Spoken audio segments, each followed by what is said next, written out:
오늘 본문 호세아서 5장 12절로 6장 6절까지를 저와 여러분이 번갈아 교독하시겠습니다. 그러므로 내가 에브라임에게는 종 같으며 유다 족속에게는 썩이는 것 같도다. 에브라임이 자기의 병을 깨달으며 유다가 자기의 상처를 깨달았고 에브라임은 아스루로 가서 야레방에게 사람을 보냈으나 그가 능히 너희를 부수지 못하겠고 너희 상처를 낫게 하지 못하리라. 내가 에브라임에게는 사자 같고 유다 족속에게는 젊은 사자 같으니 바로 내가 움켜갈지라. 내가 탈취하여 갈지라도 건져낼 자가 없으리라. 그들이 그 죄를 지고 내 얼굴을 구하기까지 내가 내 것으로 돌아가리라. 그들이 고난 받을 때 나를 간절히 구하리라. 오라, 우리가 여호와께로 돌아가자. 여호와께서 우리를 찢으셨으나 도로 낫게 하실 것이요 우리를 치셨으나 싸매어 주실 것임이라. 여호와께서 이틀 후에 우리를 살리시며 셋째 날에 우리를 일으키시리니 우리가 그의 앞에 살리리라. 그러므로 우리가 여호와를 알자. 힘써 여호와를 알자. 그의 나타나심은 새벽빛같이 어김없나니 비와 같이 땅을 적시는 늦은 비와 같이 우리에게 임하시리라 하니라. 에브라임아, 내가 네게 어떻게 하랴? 유다야, 내가 네게 어떻게 하랴? 너희 내가 진구름이나 쉬 없어지는 이슬 같도다. 그러므로 내가 선지자들로 그들을 치고 내 입의 말로 그들을 죽였노니 내 심판은 빛처럼 나오느니라. 나는 인애를 원하고 제사를 원하지 아니하며 번제보다 하나님을 아는 것을 원하노라. 아멘. 기도하시겠습니다. 하나님, 패역한 이스라엘의 죄악을 탄식하며 고발하시는 하나님의 말씀, 너희들의 인애가 쉬 없어지는 아침 이슬이나 구름과 같다는 그 안타까운 탄식이 하나님 우리들에게도 들리고 있사오니 우리들의 신실함이, 하나님을 향한 믿음이 어떠한지를 정직하게 돌아보게 하시고 진정으로 변화된 마음과 삶의 행위가 따르는 열매가 있는 회개에 이를 수 있도록 우리들의 심령을 겸손하게 하시고 은혜로 주관하여 주시옵소서. 모든 말씀 예수님의 이름으로 기도드립니다. 아멘. 오늘 이 시간에는 호세아서 5장과 6장을 두 장에 걸쳐서 살펴보겠습니다. 하나님은 먼저 지도자들의 악행을 지적하고 고발하심으로써 에브라임의 타락을 말씀하시는 것이죠. 종교와 사회 그리고 정치를 책임지고 있는 제사장들과 왕족들, 그들을 가장 먼저 하나님은 고발하십니다. 제사를 드리기 위해서 짐승을 잡는 것처럼 백성을 잡는, 백성을 죽이는 패역자들이 누구인가? 하나님 보실 때 그들은 바로 이스라엘의 지도자들이었다는 것입니다. 지도자들이 부패했기 때문에 일반 백성이 깨끗할 리가 없는 것이죠. 하나님이 다 알고 계시기 때문에 이스라엘은 자신의 음행과 더러움을 감추거나 변명할 수가 없는 것입니다. 그러나 에브라임은 자신의 음행을 숨길 수 있다고 그렇게 여기는 것입니다. 지금 이 에브라임, 북이스라엘의 상태가 왜 절망적인가, 왜 심각한가? 그들은 죄를 인지할 수 있는 능력이 없기 때문입니다. 우리가 메타인지라는 이야기를 하죠. 내가 어디까지를 알고 있고 어디까지를 모르는가를 스스로 헤아려 볼 수 있는 능력을 메타인지라고 합니다. 이스라엘에게 지금 그것이 없다는 것입니다. 풍요를 비는 제의, 이방의 제사에 빠져서 성전과 산당을 찾아다니면서 바알을 숭배하듯이 여호와를 섬기고 있는데 그들은 자신들의 신앙이 무엇이 잘못됐는지를 모르고 있다는 것입니다. 우상 숭배에 불과한 그들의 제의적인 경건, 그것에 만족하고 있기 때문에 지금 이스라엘은 자기를 되돌아볼 수 있는 동기, 자기를 성찰할 수 있는 필요가 생기지 않는 것입니다.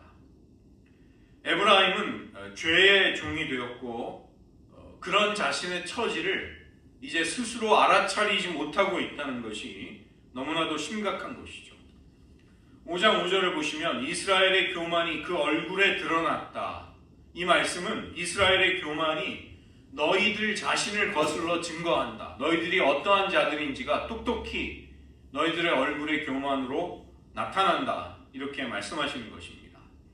너희들이 음행으로 더러워졌다는 하나님의 고발이 5장 3절에 나오는데 이스라엘은 하나님 앞에 뻔뻔스럽게 무죄하다는 주장을 하지만 그들의 얼굴에 쓰여있는 교만, 그것이 그들이 유죄임을, 죄인임을 폭로한다는 것입니다. 음행의 더러움을 인정하지 않으면서 여호와께로 돌아오지 못하는 이스라엘의 영적인 무지와 무감각, 이것이 곧 그들의 교만이 되어서 그들은 그 교만의 덫에 걸려 넘어지고 있는 것이죠. 5장 5절을 보시면 유다도 그들과 함께 넘어지리라.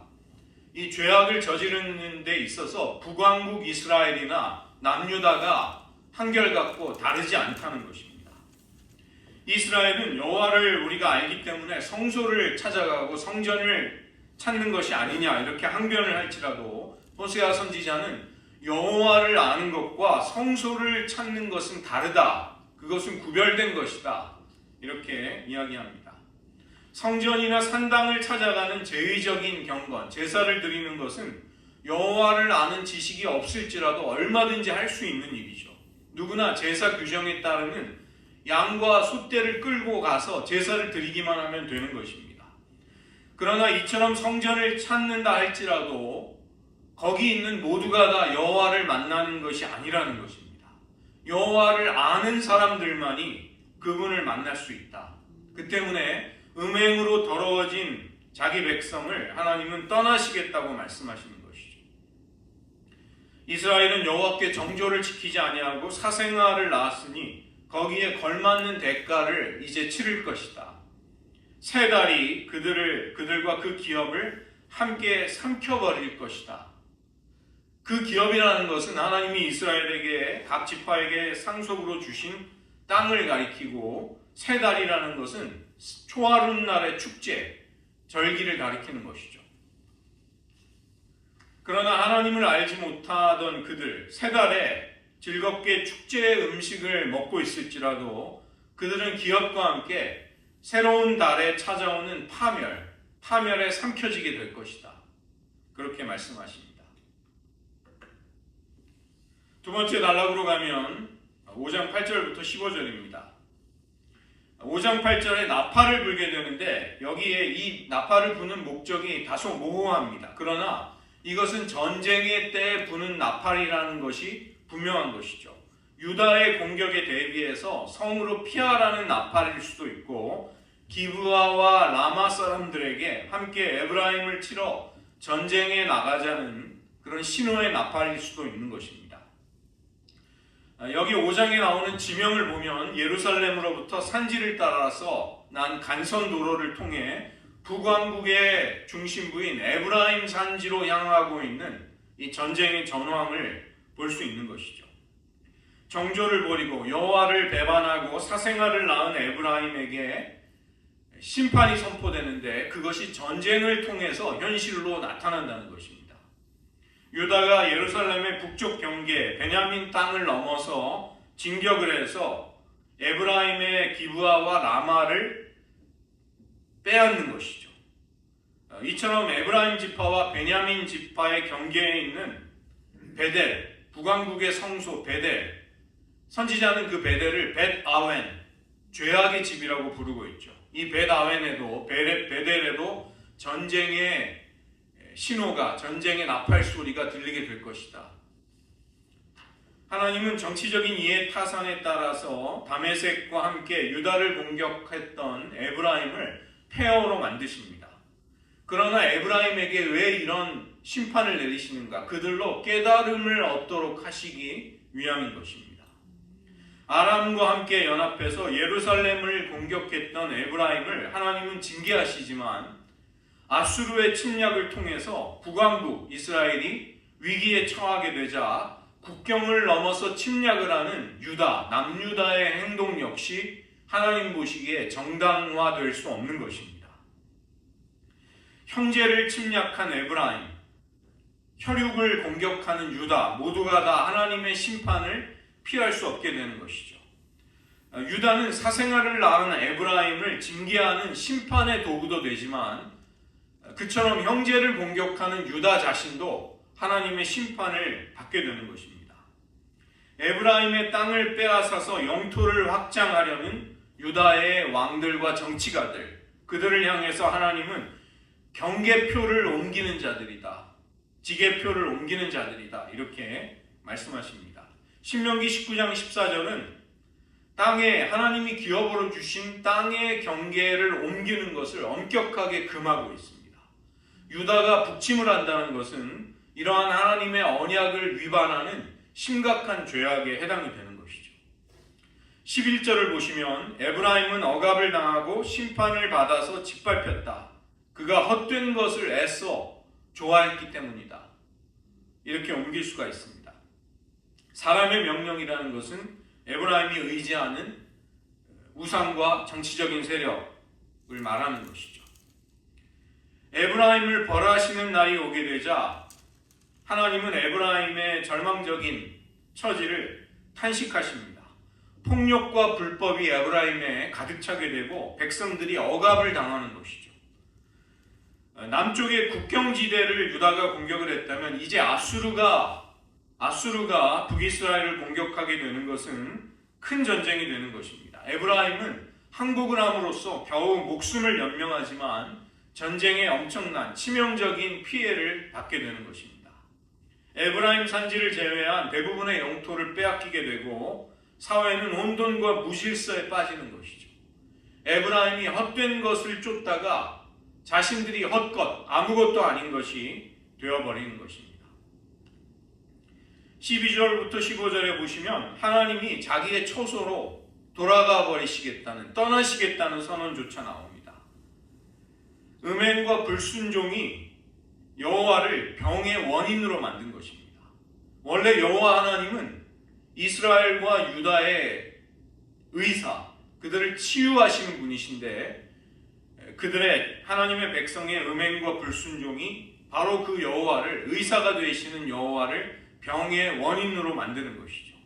하나님은 에브라임에게 좀과 같이 되시겠다. 옷을 헤어져서 못쓰게 만드는 좀. 이 좀이라는 것은 구약 성경에 욥기나 시편이나 이사야에서 멸망과 덧없음, 그런 하나님의 심판과 관련되는 부정적인 맥락으로 비유가 되는 것입니다. 그 다음에 내가 썩이는 것이 되겠다. 이것은 뼈를 곪게 만드는 골저라는 질병, 죽음에 이르는 뼈를 썩게 하는 질병을 말하는 것이죠. 좀과 골저가 조금씩 속에서 부패를 일으키다가 옷을 못쓰게 만들고 사람을 죽음에 이르게 하는 것처럼 하나님께서도 이제 에브라임과 유다에 그런 심판을 내리시겠다고 말씀하시는 것입니다. 에브라임과 유다는 자신의 병과 그 곪은 상처를 인식하지만, 병들었다는 것을 알지만 병의 원인을 찾는 데는 실패하고 맙니다. 그들은 정치적이고 사회적인 재앙, 나라에 찾아오는 이 멸망의 어두운 그림자가 하나님의 언약을 깨뜨렸기 때문에 오는 하나님의 징계임을 깨닫지 못하는 것이죠. 그리고 그들은 그 병의 원인을 군사적인 열세다, 혹은 정치적인 상황이다, 이런 데서 보는 것입니다. 병의 진단이 잘못되면 당연히 처방과 치료 역시 성공할 수가 없는 것이죠. 그들은 의사이신 여호와를 찾는 대신에 아수르 왕, 야렙 왕을 찾아서 거기에다가 치료를 맡기는 것입니다. 에브라임과 유다의 질병은 하나님께로부터 기인했는데 어리석게도 그들은 그들에게 도움을 줄 수 없는 정치적인 세력, 강대국 아수르를 의지하려고 했던 것이죠. 그렇게 되자 하나님은 굶주린 사자가 먹이를 맹렬하게 공격하듯이 무섭고 난폭하게 그들을 치시겠다고 말씀하십니다. 좀과 골저가 서서히, 심판이 서서히 은밀하게 진행되는 것을 말한다면 사자와 젊은 사자의 비유는 하나님의 심판이 얼마나 신속하고 철저하게 갑작스럽게 임할 것인가, 이것을 보여주는 것입니다. 그러나 오늘 말씀에 보시면 15절이 놀라운 말씀입니다. 그들이 그 죄를 뉘우치고 내 얼굴을 구하기까지 내가 내 곳으로 돌아가리라. 그들이 고난받을 때 나를 간절히 구하리라. 하나님이 하나님의 장소로, 하나님의 처소로 돌아가 버리겠다, 떠나시겠다고 말씀하는 것은 분명 단절과 징계를 의미하지만 영원히 그렇게 하시겠다는 것이 아니라는 것입니다. 그들을 버리겠다는 것이 하나님의 궁극적인 의도가 아님을 말씀하시는 것이죠. 하나님은 이스라엘이 벌을 받고 있는 중에, 그 고난 중에 하나님을 간절히 찾기를 바라고 계십니다. 그래서 하나님이 떠나가시는 기한을 정해놓으신 것이죠. 그들이 내 얼굴을 찾을 때까지 내가 그들을 떠나겠다. 놀랍게도 지금 이스라엘의 우상숭배를 퍼뜨리고 있는 자들은 제사장들과 왕족들입니다. 그들이 백성들을 올바로 이끄는 대신에 올무를 놓아서 백성들을 그 죄악의 구렁텅이에서 빠져나오지 못하게 하는 것이죠. 우상숭배가 가져오는 음란한 마음, 이것은 하나님을 알지 못하게 하기 때문에 회개를 불가능하게 만드는 것입니다. 그러나 하나님은 심판을 말씀하시면서도 은혜롭게 구원의 여지를 열어두고 계십니다. 자신의 중병을 깨닫고 에브라임과 유다가 하나님께로 돌아오기를 간절히 바라고 계시는 것이죠. 우리의 마음이 죄로 인해서 고난의 무게를 힘겹게 느낀다 할지라도 우리의 중심, 우리의 심령이 하나님을 찾지 않는다면 그것은 아직도 엄살에 불과한 것입니다. 하나님께로 돌이켜야만 하는 가장 결정적이고 중요한 일이 일어나지 않게 될 때 우리가 겉으로만 하는 여러 가지 종교적인 행위, 종교적인 삶이라는 것은 사실은 의미가 없는 것입니다.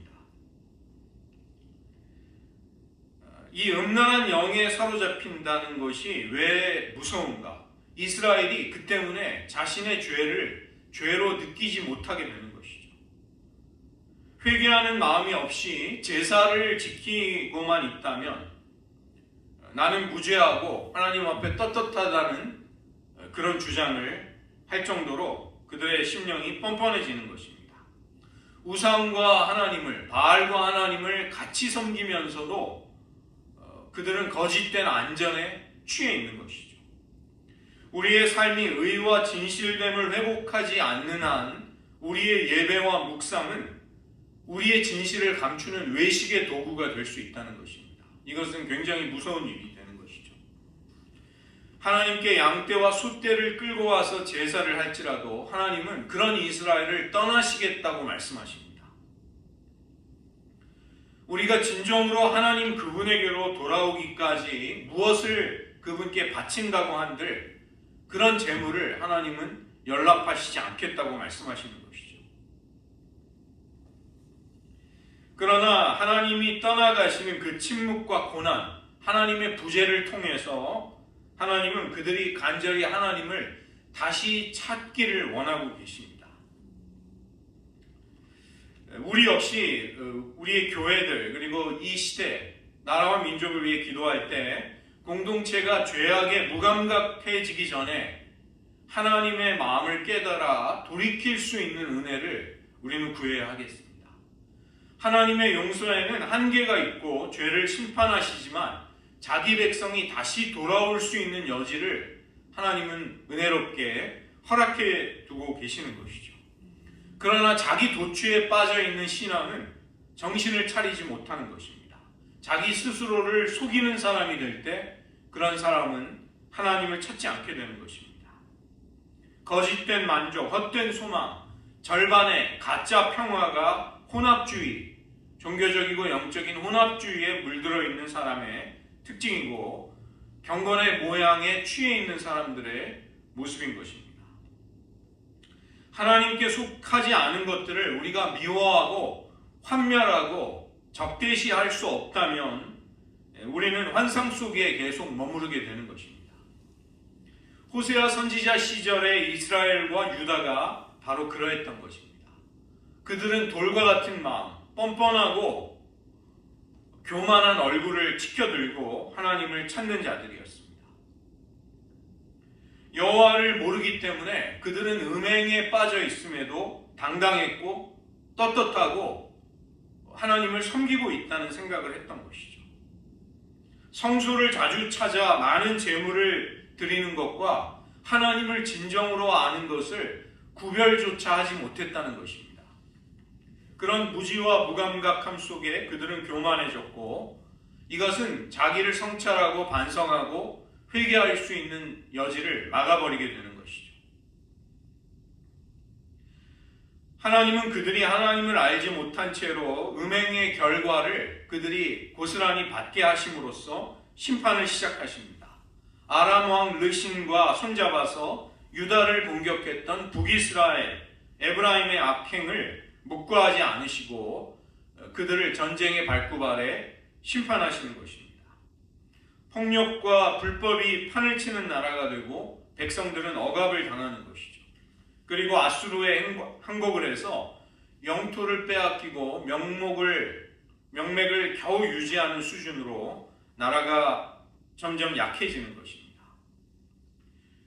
그때 바로 그들이 의지하던 바알과 주변의 강대국들은 그 멸망으로부터 그들을 구출해내지 못하게 됩니다. 또 유다 역시 마찬가지였던 것이죠. 그날 하나님의 심판의 날에 의사이신 하나님이 에브라임에게 좀같이 유다에게는 뼈를 썩게 하는 골저와 같이 찾아오신다는 것입니다. 굶주린 사자가 먹이를 찾아 공격하듯 자기 백성을 치실 것을 말씀하시는 것이죠. 그러나 이런 심판이 하나님과의 관계의 단절, 언약을 영원히 파괴하는 것을 뜻하지 않습니다. 하나님은 자기 백성을 떠나셔서 자기의 처소, 자기가 계셨던 곳으로 돌아가셨지만 영원히 가지는 않으셨습니다. 그들이 죄를 뉘우치고 내 얼굴을 구하기까지 그들을 떠나겠다고 말씀하시는 것이죠. 심판의 고난과 하나님이 침묵하고 부재하시는 시간이 우리에게도 찾아올 수 있습니다. 그때 우리는 이스라엘과 유다처럼 하나님의 하나님 되심이 선명하게 회복되는 그 은혜를 구해야만 하겠습니다. 하나님의 간섭과 주권, 개입, 하나님의 역사가 다시 한번 자기 백성들을, 자기 자녀들을 회복시켜 주신다는 것을 우리는 믿으면서 그분을, 하나님을 찾는 것이 지금도 우리가 해야 할 일이 되는 것입니다. 그러나 이런 하나님의 마음에 대해서 에브라임의 반응은 너무나도 실망스러운 것이었습니다. 6장에 넘어가시면 여호와께로 돌아가자, 힘써 여호와를 찾자, 이것이 입술의 구호만으로 되는 것은 아니라는 것입니다. 여호와를 아는 지식이 없을 때 이것은 공허한 구호가, 공허한 외침이 되어버리는 것이죠. 돌아갔지만 인해가 없기 때문에 이전과 똑같아지는 것입니다.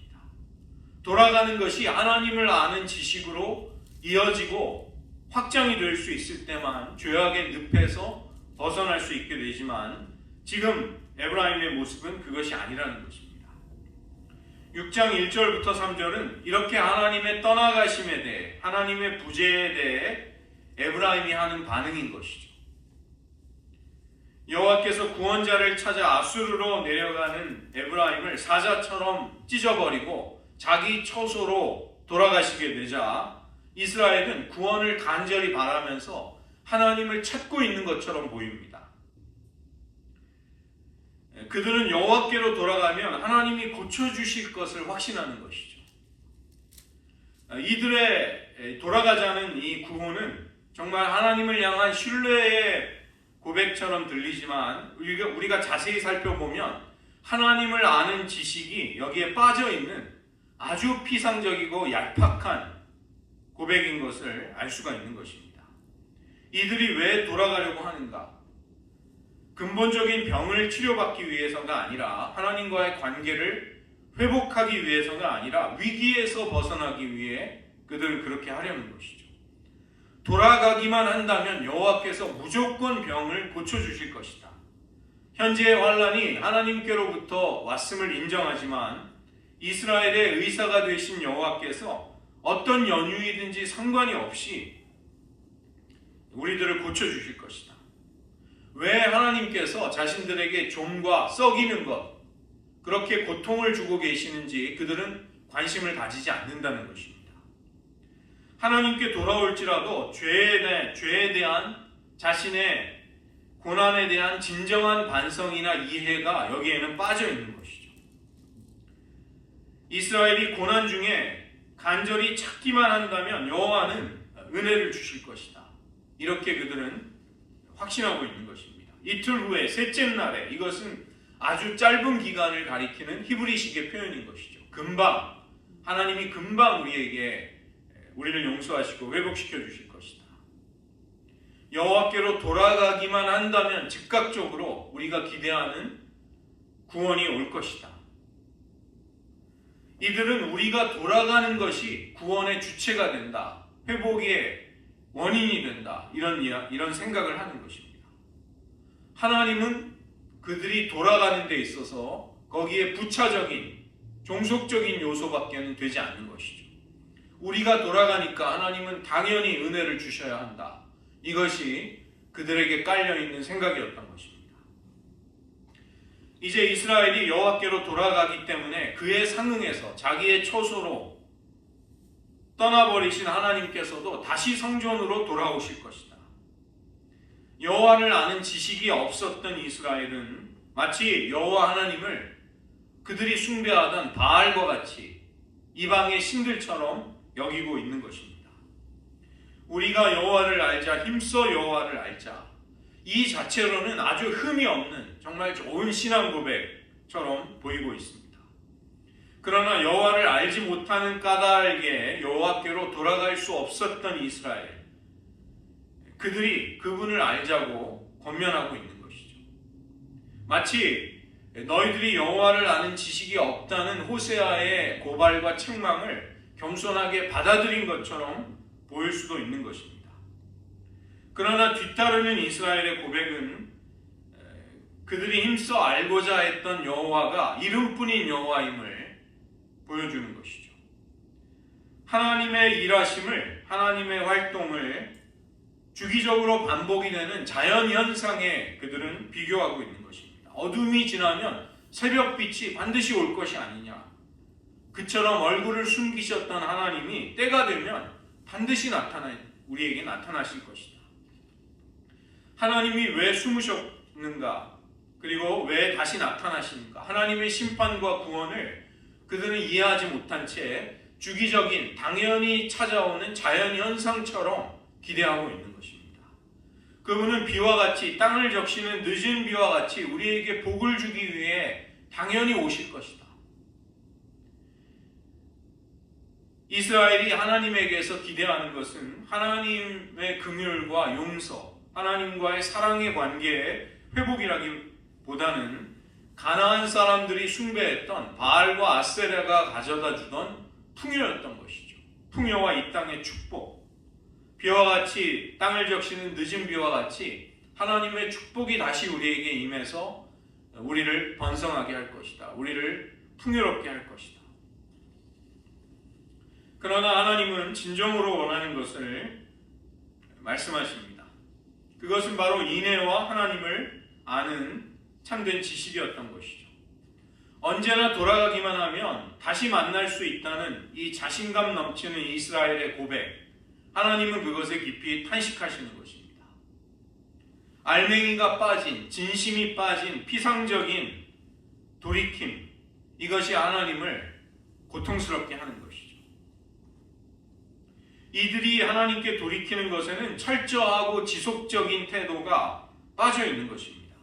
하나님은 그들의 인애를 아침 구름과 같고 해가 뜨면 햇빛에 사라져버리는 이슬과도 같다. 너희들이 나를 향해 인애를, 헤세드를 품었다고 하느냐. 아침 이슬이나 구름과 같이 흩어져 버리고 금방 없어지는구나. 여호와의 구원이 어둠을 뚫고 나타나는 새벽빛과 같이 확실할 것이다. 이렇게 말씀하시지만 하나님은 그 빛이 심판의 빛이 될 것이라고 말씀하시는 것이죠. 하나님을 향해 품고 있는 그들의 인애라는 것은 빛이 비출 때 곧 사라져버리는 아침 이슬이나 아침 구름에 불과할 것이다. 그들의 운명 역시 그렇게 된다는 것입니다. 그 호세아 13장 3절을 보시면 이러므로 그들은 아침 구름 같으며 쉬이 사라지는 이슬 같게 될 것이다. 타작 마당에서 광풍에 날리는 쭉정이 같고 굴뚝에서 나가는 연기 같으리라. 다 금방 없어지는 것들, 그 비유를 사용해서 이스라엘의 운명을 말씀하시는 것이죠. 아침 구름과 이슬에 불과한 그들의 위선과 거짓, 하나님은 그것을 심판하시는 것입니다. 열심히 제사와 번제를 드리고 있기 때문에 우리는 하나님께 할 걸 다 했다고 생각하지만 이것은 그들이 하나님을 진정으로 아는 지식이 없는 것을 보여주는 것이죠. 그들만의 리그, 정작 하나님은 모시지 못한 참석하는 자들만의 축제가 그들이 드리는 예배와 제사였던 것입니다. 하나님은 그에 대해서 인애와 하나님을 아는 것을 원한다. 너희들이 드리는 제사와 번제를 가지고서는 헤세드와 하나님을 아는 참되고 진정한 지식을 대신할 수 없다. 이렇게 말씀하시는 것입니다. 인애는 언약에 근거한 사랑과 신실함이기 때문에 하나님을 향해서는 성실함과 전적인 신뢰를 통해 표현이 되고 더불어 살아가는 이웃을 향해서는 하나님의 긍휼을 함께 나누는 그런 섬기는 태도로 사랑으로 나타날 수밖에 없는 것이죠. 그러나 지금 이스라엘에는 그것이 없다는 것입니다. 마지막으로 하나님은 에브라임의 죄악을 구체적으로 고발하십니다. 여기 나오고 있는 고발은 이스라엘의 회개가 신실하지 못하다는 것을 보여주는 증거들인 것이죠. 너희들의 반역은 아담의 불순종과도 같구나. 아담이 언약을 어긴 것처럼 그들은 하나님께 신의 없이 행동했다는 것입니다. 아담의 불순종이 하나님과의 관계를 파탄에 빠뜨리게 했듯이 너희도 하나님께 등을 돌리고 그 언약을 파기했다고 말씀하시는 것이죠. 두 번째의 고발은 길르앗이 저지른 악행입니다. 길르앗은 피 묻은 발자국으로 가득 찬 악을 행하는 자들의 고을이 될 것이다.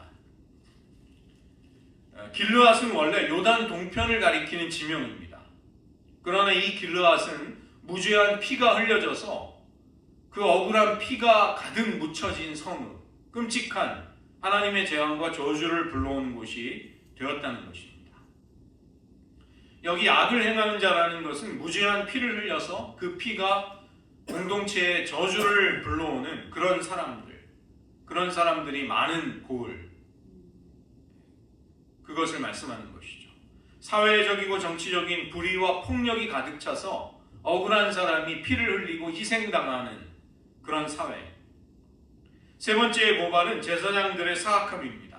강도가 길가에 숨어서 약탈할 대상을 찾듯이 제사장 무리가 세겜으로 가는 길목에 진을 치고 살인을 하려고 하는 것이죠.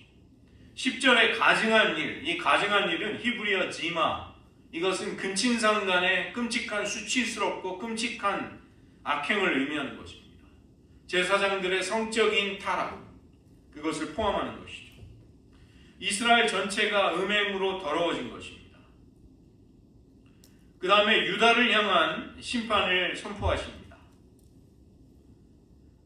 여호와께서 내 백성의 사로잡힘을 돌이킬 때 유다가 심판을 받게 될 것이다. 유다 역시도 에브라임처럼 심판을 통해서만 구원에 이르게 될 것이다.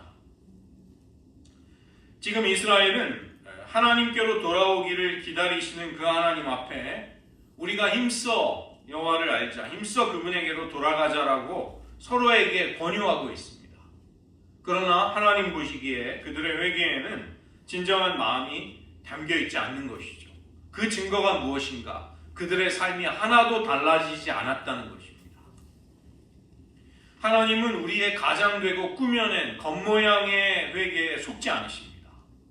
이스라엘이 주장하는 인애가 쉬이 사라지는 아침 구름과 이슬처럼 얼마나 공허하고 피상적인가를 선지자를 통해 폭로하고 계시는 것이죠. 위기의 때만 도와달라는 기회주의적인 신앙, 그것을 책망하고 계시는 것입니다. 하나님은 우리에게서 회개의 열매가 있는 진정한 하나님께로의 돌이킴을 찾고 계십니다. 우리에게서 제사보다는 인애를, 번제보다는 하나님을 사랑함으로써 알게 되는 진정한 하나님을 아는 지식을 우리에게 구하고 계시는 것입니다. 인애가 없다면 하나님과의 언약은 유지될 수가 없고, 하나님을 아는 인격적인 지식이 없을 때 우리의 예배는 우상 숭배와 크게 다를 바가 없게 되는 것이죠. 그 때문에 우리가 종교적인 의식을 아무리 화려하게 해도, 또 교리를 아무리 정확하게 알고 있어도 그것을 가지고는 주님과 이웃을 향한 사랑을 대신할 수 없다는 것입니다.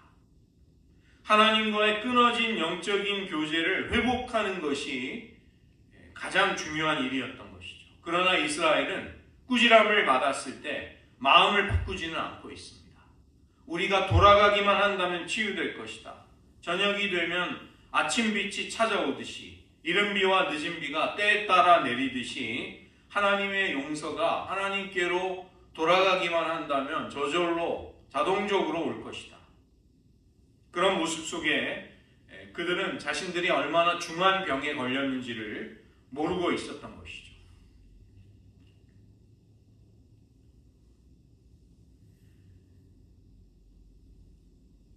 우리가 변화가 없이 내가 원하는 때 원하는 방식으로 하나님의 응답만을 바라고 있다면 우리는 하나님을 섬긴다기보다 우리가 추구하는 우상을 섬기는 사람들에 불과하게 될 것입니다. 생명의 장소가 되어야 할 도피성, 그런 도피성이 음행과 행악의 성읍이 되고 있습니다. 제사장들조차 강도처럼 사람들의 생명을 노릴 정도로 사악해지는 것이죠. 자동차와 열차를 역주행하게 되면 안전을 기대할 수 없는 것처럼 언약을 어기면서 심판을 피하기를 기대할 수가 없는 것입니다. 우리 시대의 지도자들과 성도들이 돈과 명예와 권력 앞에서 인애와 진리를 포기하지 않도록, 저버리지 않도록 우리는 기도해야 하겠습니다. 이스라엘의 고백은 아름다웠지만 그들의 인애는 아침 햇살에 사라지는 구름이나 이슬에 불과했던 것이죠. 그렇게 되자 그들의 운명 역시 아침 이슬과 아침 구름처럼 쉬허무하게 파멸 속에 사라져버리게 되었던 것입니다. 고백하는 것은 쉽지만 그리스도를 닮은 성품을 만들어가는 것은 더디 오래도록 빚어져야 하는 어려운 일인 것이죠. 우리는 우리의 신앙 고백에 스스로 속아서는 안 되겠습니다. 우리가 오랫동안 신앙생활을 하면서 터득한 그 익숙함이 곧 우리의 믿음의 깊이라는 착각에 빠져서는 안 된다는 것입니다. 하나님이 진정으로 원하시는 인애와 하나님을 아는 인격적이고 친밀한 하나님을 아는 그 지식을 추구하는 우리 모두가 되시기를 주님의 이름으로 축원드립니다. 이 시간 함께 기도드릴 때에 하나님이 우리에게서 진정으로 원하시는 것을 우리가 구할 수 있게 해달라고 구해야 하겠습니다. 하나님은 제사보다 인애를, 번제보다 하나님 그분을 아는 것을 우리에게서 찾고 계십니다. 그러나 이스라엘은 제사와 번제로 하나님과의 생동감이 넘치는 사랑의 교제를 대신하려고 했지만 그것은 말도 안 되는 일이었던 것이죠. 하나님에 대한 인격적이고 경험에 따르는 알미 없는 그들의 경배, 이것은 바알 숭배와 다를 바 없었습니다. 주님과의 살아있는 만남이 없다면 참신앙이라고 할 수 없는 것이죠. 우리가 회심하고 하나님께로 돌이킬 때 가장 중요한 것은 우리의 진실된 변화가 거기에 있는가 하는 것입니다. 이스라엘은 하나님께서 그들로부터 얼굴을 돌리셨고 떠나셨다는 충격적인 말씀을 듣습니다. 그들이 살 길은 잘못을 인정하고 하나님의 얼굴을 구하는 것뿐이라는 말씀을 선지자를 통해 들은 것입니다. 그러나 안타깝게도 에브라임에게는 진실한 뉘우침이 없었습니다. 죄로 인해 누리고 있던 삶을 포기한다든지 변화된 삶을 추구하는 진실된 모습이 없었다는 것입니다. 회개했으니 하나님께 나왔으니 다 회복될 것이다. 그리고 죄악 때문에 누리던 기쁨과 쾌락, 기득권이 여전히 계속될 것이라고 그들은 확신했던 것이죠. 저녁이 가면 아침이 오듯 때가 되면 이른 비와 늦은 비가 내리듯 하나님께 나아가기만 한다면 용서도 찾아올 것이다. 이것은 그들의 심각한 실상을 보여주는 것입니다.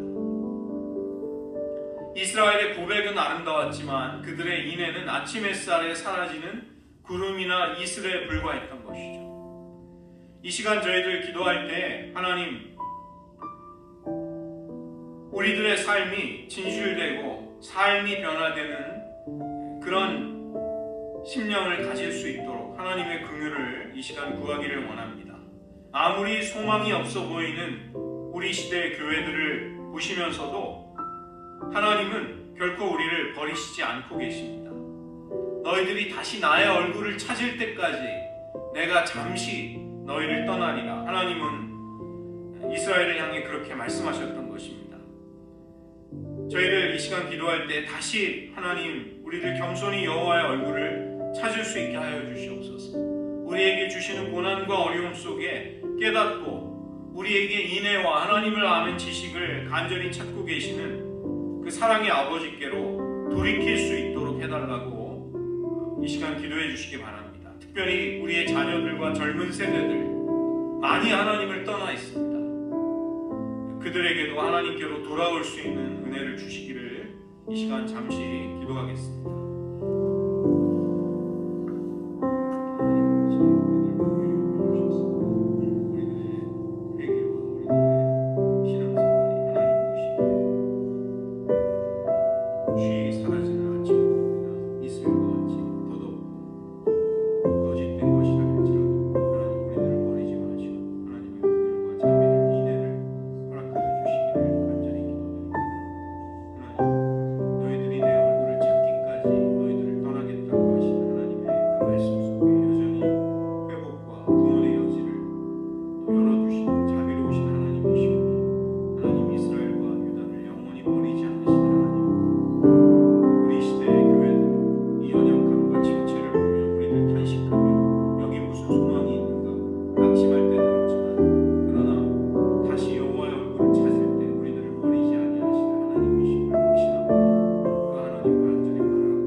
좀과 같이 뼈를 썩게 하는 골조와 같이 또 사자와 젊은 사자와 같이 하나님은 하나님 앞에 패역한 이스라엘을 향해 진노하시며 그들을 심판하시겠다고 말씀하고 계십니다. 그러나 하나님은 그 심판이, 그 고난이 영원히 계속되지 아니하고 하나님의 언약을 영영히 파기해버리는 것이 되지 않음을 말씀해주고 계십니다. 너희들이 내 얼굴을 찾기까지 너희들을 떠나리라고 말씀하고 계십니다. 하나님, 우리 시대의 교회들의 침체와 연약함을 볼 때 저희들 실망하고 정말 마음이 숨막힐 때가 너무도 많이 있습니다. 하나님을 떠나고 하나님을 저버리고도 아무 갈등 없이 자신의 인생을 즐기며 살아가는 우리들의 다음 세대들, 우리들의 어린 세대들을 볼 때 교회의 미래를 걱정하기조차 합니다. 하나님, 그러나 긍휼을 베풀어 주셔서 다시금 하나님의 얼굴을 찾는 영적인 부흥이 우리 가운데 오게 하여 주시옵소서. 우리들의 참된 실상, 우리들이 얼마나 죄악되고 얼마나 하나님의 긍휼과 사랑과 언약을 저버린 자들인가에 대한 뼈아픈 돌이킴이, 회개가 터져나올 수 있도록 우리들에게 회개하는 심령을 하나님 부어주시옵소서. 저희들 낙심하고 자포자기하는 대신에 그 하나님의 긍휼과 사랑이 영영이 계속됨을 확신하면서 하나님을 더욱 붙들게 하시고 하나님을 찾게 하여 주시옵소서. 힘써 여호와를 찾고 하나님께로 돌이키자는 것이 멋있는 구호가 아니라 우리의 진정한 마음을 다한 하나님이 인정해 주실 만한 헌신과 회개와 돌이킴의 신앙적인 표어가 될 수 있도록 우리들의 자세와 우리들의 심령을 하나님 변화시켜 주시옵소서. 모든 말씀 예수님의 이름으로 기도드립니다.